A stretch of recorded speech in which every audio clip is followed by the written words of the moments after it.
Thank you, Mr. President, for convening this meeting, and I want to express my appreciation to the distinguished briefers for their contribution to today's debate. The regional arrangements could play an essential role in the maintenance of international peace and security as prescribed by Chapter 6 and Chapter 8 of the UN Charter by acting in support of peaceful resolution of disputes and addressing and preventing conflict situations.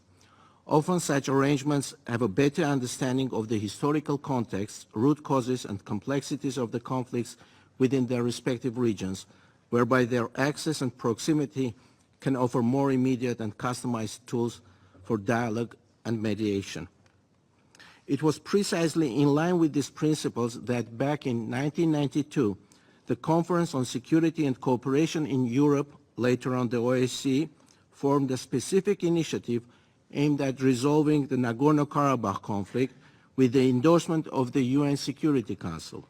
Co-chaired by France, the Russian Federation, and the United States, the OSCE Minsk Group was established with an international mandate for conducting mediation and negotiations as regional arrangement prescribed by the UN Charter.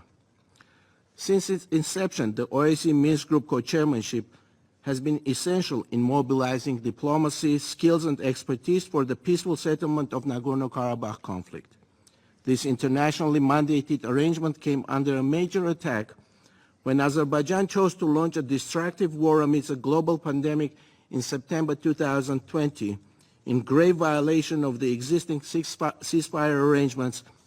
agreements of 1994 and 1995 and the UN Charter. Despite Azerbaijan's efforts to offer justifications for the military aggression it unleashed, it was in reality the product of an intentional decision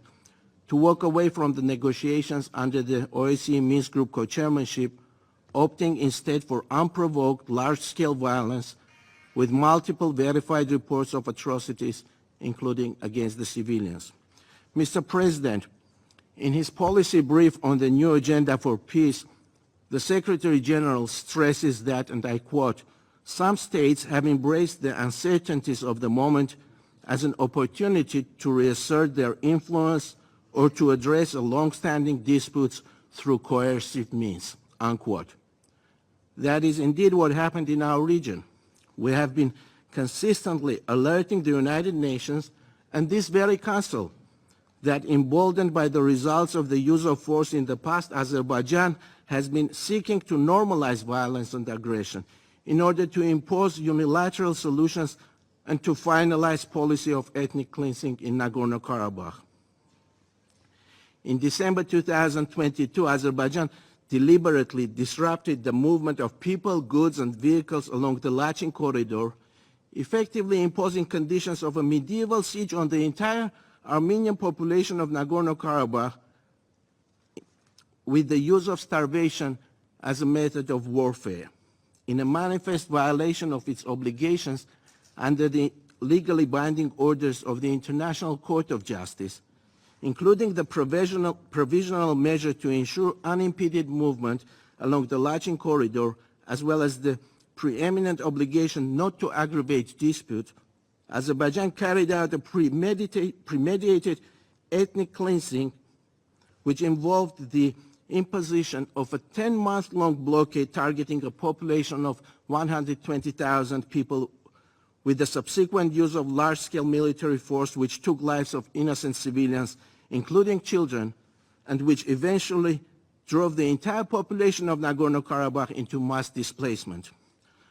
Notably, Mr. President, it was only after the area became completely depopulated that Azerbaijan allowed the United Nations to conduct its first visit to Nagorno-Karabakh,